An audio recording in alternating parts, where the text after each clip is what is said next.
എല്ലാ കാര്യങ്ങളിലും CPM-നെ വല്യേട്ടൻ എന്നുള്ള രീതിയിൽ അവരുടെ പിന്നിൽ തന്നെ നിൽക്കാറുള്ള CPI സംഭാവനയുടെ കാര്യത്തിൽ CPM-നെ കടത്തിവെട്ടിയിരിക്കുന്നു. CPM-ന് കേരളം ഉൾപ്പെടെയുള്ള വിവിധ സംസ്ഥാനങ്ങളിൽ നിന്ന് ലഭിച്ച മൊത്തം സംഭാവന എന്ന് പറയുന്നത് 7,64,00,000 രൂപയാണ്. ഇതേ കാലയളവിലെന്നാൽ CPIക്ക് കേരളത്തിൽ നിന്ന് മാത്രം ലഭിച്ചിരിക്കുന്നത് 10,07,00,000 രൂപയാണ്.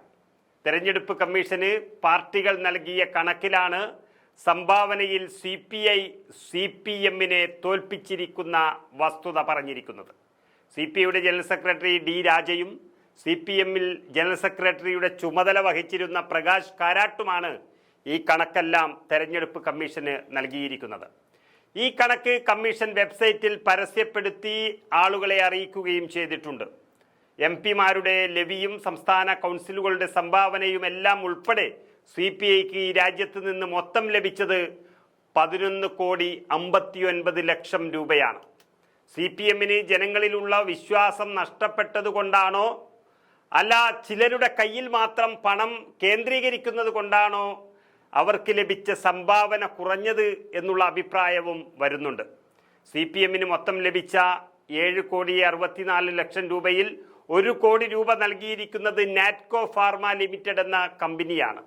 മറ്റ് ഫാർമ കമ്പനികളും ആരോഗ്യമേഖലയിലെ മറ്റു സ്ഥാപനങ്ങളെല്ലാം ചേർന്ന് 70 ലക്ഷത്തിലേറെ രൂപ സംഭാവന ചെയ്തിട്ടുണ്ട്. നിർമ്മാണ മേഖലയിലെ കമ്പനികളും സംഭാവന നൽകിയവരിൽ പെടുന്നു. പാർട്ടിയുടെ സംസ്ഥാന ജില്ലാ കൗൺസിലുകളുടെ പക്കൽ നിന്ന് ലഭിച്ചവയാണ് CPIയുടെ സംഭാവനയിൽ ഏറിയ പങ്കും ഉള്ളത്. പാർട്ടിക്കാർ തന്നെ പിരിച്ചെടുത്ത സംഭാവന. നമുക്കറിയാം CPM ഒക്കെ ഒരു തെരഞ്ഞെടുപ്പിൽ ചെലവിടുന്ന പണം മാത്രം നോക്കിയാൽ അവർക്ക് ഈ രാജ്യത്ത് നിന്ന് ലഭിച്ച സംഭാവനയുമായി കൂട്ടിക്കെട്ടുമ്പോൾ വലിയ ഒരു വ്യത്യാസം കാണുന്നു. ചില സംശയവും എല്ലാവർക്കും പ്രകടമാകുന്നു. ഇതിന് പുറമേയുള്ളത് ലെവിയും അംഗത്വ ഫീസുമാണ് എന്ന് കാണാം. 2023-24 കൂടുതൽ തുക സംഭാവന ലഭിച്ച പാർട്ടി BJP ആണെന്ന് നമുക്കറിയാം. അതായത് ഈ 2,244 കോടി രൂപയാണ് BJPക്ക് സംഭാവന ലഭിച്ചത്. കോൺഗ്രസ് അടക്കം 4 ദേശീയ പാർട്ടികൾക്ക് മൊത്തം ലഭിച്ച സംഭാവനയുടെ 7.5 ഇരട്ടിയാണ് ഈ തുക എന്നുള്ളതും വ്യക്തമാകുന്നു. BJPയെ കൊണ്ട് ആവശ്യമുള്ളവർ കമ്പനികളെല്ലാം തന്നെ BJPക്ക് പണം എറിഞ്ഞുകൊടുത്തതായിട്ടാണ് കാണുന്നത്. കോൺഗ്രസിന് ലഭിച്ചത് വെറും 281 കോടി രൂപയാണ്. BJPക്ക് 719 കോടിയും കോൺഗ്രസിന് 79 കോടിയും CPM-ന് 6 കോടിയും CPIക്ക് 5.5 കോടിയും എന്നൊക്കെയായിരുന്നു 2022-23 കാലഘട്ടത്തിൽ ലഭിച്ചത്.